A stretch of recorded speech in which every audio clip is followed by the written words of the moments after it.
ദാസേട്ടനോടൊന്ന് ചോദിക്കട്ടെ. ദാസേട്ടനും രേണുവും കൂടി തകർത്ത് അഭിനയിച്ചു അല്ലെ, റീല് ഹിറ്റായി. ഈ നെഗറ്റീവ് കമന്റ്സ് രേണുവിന് മാത്രം ഇങ്ങനെ വന്നുകൊണ്ടേയിരിക്കുകയാണ്. നിങ്ങൾ രണ്ടുപേരും കൂടെ ആണല്ലോ ആ റീല് ചെയ്തത്. പക്ഷെ ദാസേട്ടന് നെഗറ്റീവ് കമന്റ് ഒന്നും ഞാൻ അതിൽ കണ്ടതേ ഇല്ലല്ലോ ദാസേട്ടാ. അല്ല, എനിക്ക് നെഗറ്റീവ് കമന്റിൽ കുറെ ഇതിനു മുമ്പ് വന്ന് പോയി മടുത്തുപോയി ആൾക്കാർക്ക് ഇത് ഇടാൻ വേണ്ടിട്ട്. എനിക്ക് നെഗറ്റീവ് ഇട്ടൊരു കാര്യമില്ല എന്ന് അവർക്കറിയാം. രേണു ഞാൻ നമ്മുടെ ഓരോ വ്യത്യാസം എന്താണെന്ന് വെച്ചാൽ, രേണു നെഗറ്റീവ് കമന്റ് മറുപടി കൊടുക്കുന്നുണ്ട്, ഞാൻ നെഗറ്റീവ് കമന്റ് മറുപടി കൊടുക്കാറില്ല. എന്നെ സംബന്ധിച്ച് രേണു പറഞ്ഞ പോലെ, ലാസ്റ്റ് രേണു പറഞ്ഞല്ലോ കൊടുത്തും മടുത്തു, ഇതൊക്കെ ഫേക്ക് അക്കൗണ്ട് വന്നാന്ന് രേണു പറഞ്ഞല്ലോ. അത് നേരത്തെ മുൻകൂട്ടി മനസ്സിലാക്കിയ ആളാണ് ഞാൻ. അതുകൊണ്ട് ഞാൻ നെഗറ്റീവിന് മറുപടി കൊടുക്കാറേ ഇല്ല. എന്നെ സംബന്ധിച്ച് നമ്മളെ ജോലി സംബന്ധമായ തിരക്കിനിടയ്ക്ക് നമ്മൾ സന്തോഷം കണ്ടെത്താൻ റീൽസ് ചെയ്യുന്ന ഒരാളാണ് ഞാൻ പറഞ്ഞല്ലോ. അങ്ങനെ റീൽസ് ചെയ്യുന്നു, അത് ഓൺലി ഫോർ എന്റർടൈൻമെന്റ്, അത്രയേ ഉള്ളൂ.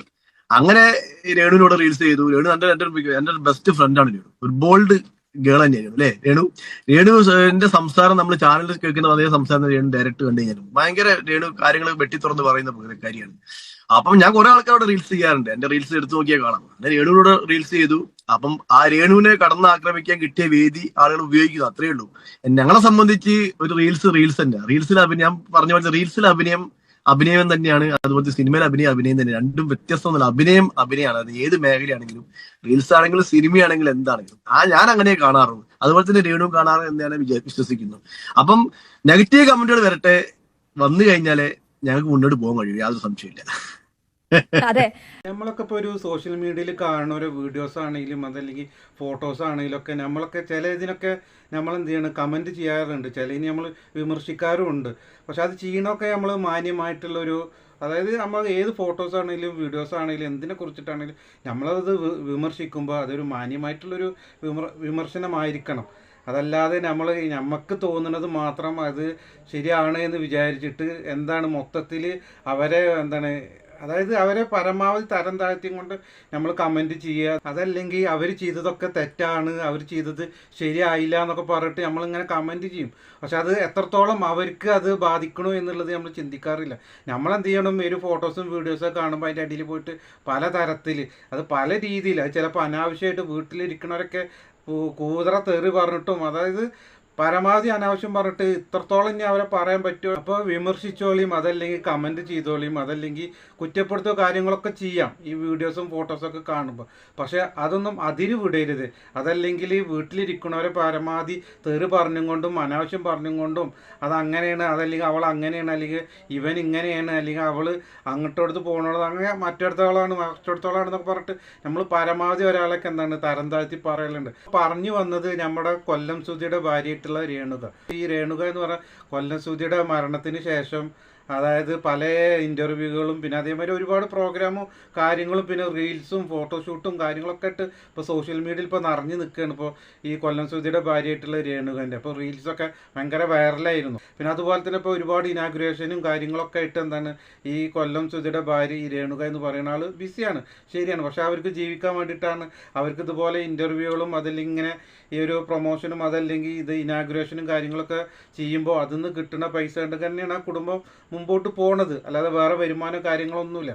അപ്പോൾ ഈ ഒരു ഇനാഗുറേഷനോ അതല്ലെങ്കിൽ ഇങ്ങനെ ഈ റീൽസോ അതല്ലെങ്കിൽ ഇതേമാതിരി ഇൻ്റർവ്യൂവിലൊക്കെ പോകുമ്പോൾ അതിൻ്റെ അടിയിൽ ഒരുപാട് കമൻറ്റും കാര്യങ്ങളൊക്കെ വരുന്നുണ്ട്. അതിൽ നല്ലതായിട്ടുള്ളത് വരുന്നുണ്ട്, അതേമാതിരി മോശപ്പെട്ടിട്ടുള്ള കാര്യങ്ങളൊക്കെ വരുന്നുണ്ട്. ഇപ്പോൾ അതപ്പോൾ അടുത്ത കാലത്ത് ഒരു ഇനാഗുറേഷനും കാര്യങ്ങളൊക്കെ ഈ ഒരു കൊല്ലം സുധിയുടെ ഭാര്യ ഈ രേണുകൊക്കെ പോയിരുന്നു. ഒറ്റയ്ക്കാണ് ഞാനെല്ലാം ഒറ്റയ്ക്കാണ് തീരുമാനം. എനിക്ക് വേറെ ആരും തീരുമാനം എടുക്കാനില്ല. പിന്നെ എൻ്റെ തീരുമാനങ്ങൾ ഞാൻ മൂത്ത മോനെ അറിയിക്കും, വർക്ക് വരെ അവനെ അറിയിക്കും, അവനൊക്കെ പറയും. അവനെന്തെങ്കിലും വർക്കിൽ കണ്ടിട്ട് കഴിഞ്ഞ ദിവസമാണെങ്കിലും അമ്മ ഇതെന്താ കഥ എന്ന് പറഞ്ഞു വരുമ്പോൾ ചോദിക്കും ചില കാര്യങ്ങൾ, ഇതെന്താ എനിക്ക് മനസ്സിലായില്ല. അപ്പം ഞാനത് പറഞ്ഞു. അങ്ങനെയൊക്കെ ഞാൻ ചെയ്ത വേഷങ്ങളൊക്കെ അങ്ങനെ. പിന്നെ അവൻ പബ്ലിക്കായിട്ട് വന്നതൊന്നും പറയുന്നില്ല എന്നേ ഉള്ളൂ. ഞങ്ങൾ രണ്ടും കോണ്ടാക്ട് ചെയ്യുന്നുണ്ട്, സംസാരിക്കുന്നുണ്ട്.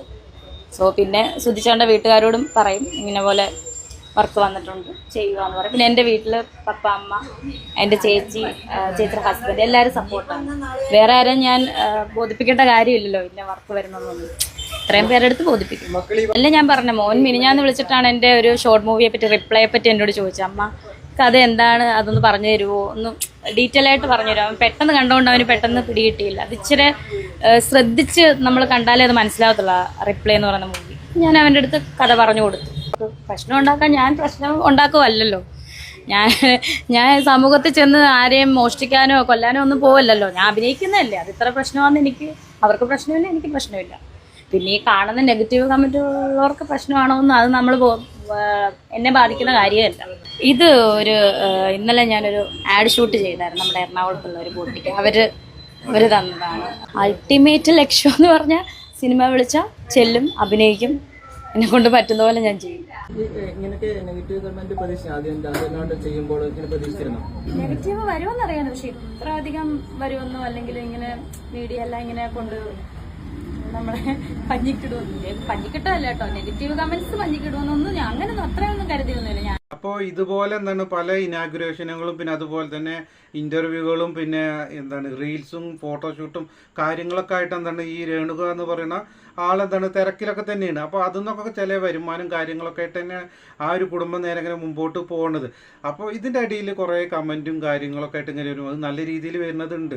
പക്ഷേ വിമർശിക്കുക, ചില കാര്യങ്ങൾ കാണുമ്പോഴൊക്കെ എന്താണ് ചിലർക്കൊക്കെ വിമർശിക്കാതെ അല്ലെങ്കിൽ കുറ്റപ്പെടുത്തി പറയുകയൊക്കെ ചെയ്യുക. പക്ഷെ അത് അതിര് വിട്ട് പറയുമ്പോഴൊക്കെയാണ് അത് ചില രീതിയിലൊക്കെ ചില ആൾക്കാരൊക്കെ പറയുന്നത് പല രീതിയിൽ ഫുൾ അനാവശ്യമൊക്കെയാണ്. അതൊന്നും ശരിക്കും ഇതിൽ പബ്ലിക്കാക്കാൻ പറ്റൂല. കാരണം അമ്മാതിരി അനാവശ്യമൊക്കെയാണ് ഇപ്പോൾ എന്താണ് ഒരു കമൻറ്റിലൂടെ ആൾക്കാരൊക്കെ പറയണത്. പക്ഷേ അതിൽ ചില ആൾക്കാരൊക്കെ പറയുന്നത് എന്താണ് ഇവള് ഫ്രോഡാണ്, ഇവള് തരികിടയാണ്, ആൾക്കാരെ പറ്റിക്കാൻ വേണ്ടിയിട്ട് നിൽക്കുകയാണ്, അങ്ങനെയാണ്, അങ്ങനത്തോളാണ്, ഇങ്ങനത്തോളാണ് എന്നൊക്കെ പറഞ്ഞിട്ട്. അതുപോലെ തന്നെ മൂത്ത മകനെ അവളെ വീട്ടിൽ നിന്ന് ചവിട്ടി പുറത്താക്കും, അതല്ലെങ്കിൽ ഒഴിവാക്കും. കൊല്ലം സുധി മരിച്ചതിന് ശേഷം ഇവള് ഭയങ്കര മോഡേണായി, അല്ലെങ്കിൽ ഡ്രസ്സിങ്ങിൽ മോഡേണായി. അപ്പോൾ അങ്ങനെ കമൻറ്റുകളൊക്കെ അങ്ങനെ ഒരുപാട് വരുന്നുണ്ട്. പക്ഷേ ഇപ്പോൾ അതാ വരുന്നു പുതിയതായിട്ട്, അതായത് ബോഡി ഷെയ്മിങ്, അതായത് ആളെ കളിയാക്കിയിട്ട് അതല്ലെങ്കിൽ ഫോട്ടോ ഒക്കെ വെച്ചിട്ടൊക്കെ വികൃതമായിട്ടുള്ള മുഖമൊക്കെ കാണിച്ചുകൊണ്ട് ഇതുപോലത്തെ എന്താ ഫോട്ടോസൊക്കെ കാണിച്ചിട്ടാണ് പറയുന്നത്. അതായത് ഇത് രേണുകാൻ്റെ ഒരു മുഖം അതായത് ആളെ ബോഡി ഷെയ്മിങ് ചെയ്യുക, അതായത് പരമാവധി തരം താഴ്ത്തുക, ആൾക്കാരെ ഇടയിൽ കളിയാക്കിയും കൊണ്ട് ചെയ്യുക ഒക്കെയാണ് ഇപ്പോൾ വന്നുകൊണ്ടിരിക്കുന്നത്. പക്ഷേ ഇതൊക്കെ ഇപ്പോൾ ഒരു സെലിബ്രിറ്റി അതല്ലെങ്കിൽ നല്ല ഉന്നത പിടിപാടും കാര്യങ്ങളൊക്കെ ഉള്ള ഒരാളാണെങ്കിൽ നമ്മളെപ്പോലെ അല്ലെങ്കിൽ ഇങ്ങനെ കമൻറ്റ് ചെയ്യുമോ? അല്ല, ഇത് എന്താണ് ഫേക്കായിട്ടുള്ള ഐഡിയെന്നും കാര്യങ്ങളൊക്കെ കാര്യം ഇത് ഇതേമാതിരിയൊക്കെ കമൻറ്റ് ചെയ്യുന്നത് ഇങ്ങനെ ഫോട്ടോസൊക്കെ വെച്ചിട്ട്, അതല്ലെങ്കിൽ ഇതേണ്ടോ എന്താണ് രേണുവിൻ്റെ ഫോട്ടോ ഒക്കെ വെച്ചിട്ട് ഇവളെ വായ എന്താ ഇത്രക്ക് വലുപ്പം, അതിലേക്ക് വായ എന്താ പൂട്ടാത്ത, അതല്ലെങ്കിൽ അതാണ് ഇതാണെന്നൊക്കെ പറഞ്ഞിട്ട് ഭയങ്കര വൾഗറായിട്ടുള്ള കമൻറ്റും കാര്യങ്ങളൊക്കെയാണ് വരും. പക്ഷേ ഇതൊക്കെ ഒരു നല്ല പിടിപാടുള്ളത് അല്ലെങ്കിൽ വലിയ സെലിബ്രിറ്റികൾക്കൊക്കെയാണ് ഇത് ഇങ്ങനത്തെ സംഭവങ്ങളൊക്കെ വന്നിക്കുന്നത്. അതൊക്കെ സ്പോട്ടിൽ അതിൽ കയ്യോടെ ആൾക്കാരെ പൊക്കും, അതല്ലെങ്കിൽ അവർക്കെതിരെയൊക്കെ നിയമപരമായിട്ട് പോകും. ഇതെന്താണെന്ന് വെച്ചാൽ ആരും ചോദിച്ചാനും പറയാനും ഇല്ല എന്നുള്ളത് കൊണ്ട് ആണ് ഇങ്ങനെയൊക്കെ പല രീതിയിലൊക്കെ കമൻറ്റും കാര്യങ്ങളൊക്കെ വരുന്നത്. പക്ഷേ ഒരുപാട് സഹിച്ചു കഴിഞ്ഞാൽ അല്ലെങ്കിൽ ഒരുപാട് ഇത് കഴിഞ്ഞ് കഴിഞ്ഞാൽ ആരാണെങ്കിലും എന്താണ് ഇത് നിയമപരമായിട്ടൊക്കെ തന്നെ കാര്യം മുമ്പോട്ട് പോകുക. അപ്പോൾ സൂക്ഷിച്ചും കണ്ടിട്ടൊക്കെ എന്താണ് കമൻറ്റും കാര്യങ്ങളൊക്കെ ചെയ്യുക. അതല്ലെങ്കിൽ ഇതേമാതിരി മോശപ്പെടുത്തിയിട്ട് അതല്ലെങ്കിൽ ഇങ്ങനെ ബോഡി ഷെയ്മിങ്ങിൻ്റെ ഒക്കെ മാതിരി ഈ ഫോട്ടോസൊക്കെ വെച്ചിട്ട് ആളെ കളിയാക്കാതെ കുത്തിരിക്കുക. കൊല്ലം സുധിയുടെ ഭാര്യ എന്ന് പറഞ്ഞാൽ ആ ഒരു വ്യക്തിയുടെ സൈഡിലൂടെ അതങ്ങനെ പോവുകയാണ്. പക്ഷെ നമ്മളെന്താണ് വീണ്ടും അത് എടുത്തിട്ട് സോഷ്യൽ മീഡിയയിലൊക്കെ എന്താണ് ആ ഒരു രേണുവിൻ്റെയൊക്കെ അല്ലെങ്കിൽ രേണുവിൻ്റെ ഫോട്ടോസും കാര്യങ്ങളും വീഡിയോസൊക്കെ വരുമ്പോൾ അത് സോഷ്യൽ മീഡിയയിൽ ഭയങ്കര ചർച്ചയാണ്. പിന്നെ അതിനെതിരെ വിമർശിക്കണോ, അല്ല ഈ വിമർശനങ്ങളും ട്രോളും കാര്യങ്ങളൊക്കെ കിട്ടുകൊണ്ട് എന്താണ് അവർ വൈറലായി അല്ലെങ്കിൽ റീച്ചോ ഒക്കെ കാര്യങ്ങളൊക്കെ അവർക്ക് കിട്ടുന്നുണ്ട്. അതൊന്നും നല്ല രീതിയിൽ വരുമാനം കാര്യങ്ങളൊക്കെ അവർക്ക് വരുന്നുണ്ട്. പക്ഷേ നമ്മൾ മോശപ്പെട്ടിട്ട് അതല്ലെങ്കിൽ ബോഡി ഷെയ്മിങ്ങിലൂടെ അതല്ലെങ്കിൽ ഇതേമാതിരി ഫോട്ടോസൊക്കെ വെച്ചിട്ട് ആളെ കളിയാക്കാതെ ഇരിക്കുക, അതാണ് ഏറ്റവും വലിയ നല്ല കാര്യം. കാരണം അങ്ങനെ ചെയ്ത് കഴിഞ്ഞാൽ നമ്മളൊക്കെ ചിന്തിക്കണം, നമ്മളൊക്കെ നമ്മളെ കുടുംബത്തിൽ അല്ലെങ്കിൽ നമുക്ക് വേണ്ടപ്പെട്ടവർക്കൊക്കെ ഇതേമാതിരി വല്ല പ്രശ്നങ്ങളോ കാര്യങ്ങളൊക്കെ വന്നു കഴിഞ്ഞാൽ നമ്മൾ എന്ത് ചെയ്യും? അത് നമ്മൾക്കാണ് ഇത് ഇങ്ങനെ വന്നിട്ടുണ്ടെങ്കിൽ എത്രത്തോളം നമുക്ക് വിഷമം ഉണ്ടാകും. അതുപോലെ തന്നെ ആയിരിക്കുമല്ലോ ഈ ഒരു വ്യക്തി. ഇപ്പോൾ ഭർത്താവ് മരിച്ചിരിക്കുകയാണ്, അത് ജീവിക്കാൻ വേണ്ടിയിട്ട് ഇതേമാതിരി ഓരോ ഫോട്ടോഷൂട്ടും അതല്ലെങ്കിൽ ഇതേമാതിരി റീൽസും അതല്ലെങ്കിൽ ഇനാഗ്രേഷനും അതല്ലെങ്കിൽ ഇൻ്റർവ്യൂ ഒക്കെ പോകുമ്പോൾ അതിന് നമ്മൾ തടസ്സപ്പെടുത്താതെ അത് നല്ല രീതിയിൽ ആ സൈഡിൽ കൂടി പോയിക്കോട്ടെ. അല്ലാതെ അതിനെ കളിയാക്കിയും കൊണ്ടും അതല്ലെങ്കിൽ അതിനെ കുറ്റപ്പെടുത്തിയും കൊണ്ടൊക്കെ അതുകൊണ്ട് എന്താണ് ഇപ്പോൾ കിട്ടുന്നത്? അപ്പോൾ വൾഗറായിട്ട് കമൻറ്റും കാര്യങ്ങളൊക്കെ ചെയ്യണവരൊക്കെ ഒന്ന് സൂക്ഷിക്കുക. നിങ്ങൾക്കൊക്കെ ചിലപ്പോൾ ഒരു പിടി വീഴാൻ ചാൻസ് ഉണ്ട്. കാരണം ഇങ്ങനെ മോശപ്പെടുത്തിയിട്ട് ഒരു സ്ത്രീനെ ഈ സമൂഹത്തിൽ അല്ലെങ്കിൽ സോഷ്യൽ മീഡിയയിലൊക്കെ ഇങ്ങനെ എന്താണ് മോശമായിട്ട് ചിത്രീകരിക്കാനും അതല്ലെങ്കിൽ ഇങ്ങനെ ഫോട്ടോസൊക്കെ ഇട്ടിട്ട് ബോഡി ഷെയ്മിങ് ചെയ്യണമെന്നുണ്ടെങ്കിൽ നിങ്ങൾക്കൊക്കെ ഒരു പരാതിയും കാര്യങ്ങളൊക്കെ കൊടുത്തു കഴിഞ്ഞാൽ പിന്നെ ഇങ്ങനെ ചെയ്യണവരൊക്കെ എന്താണ് ലോക്കാകാനൊക്കെ സാധ്യത ഉണ്ട്.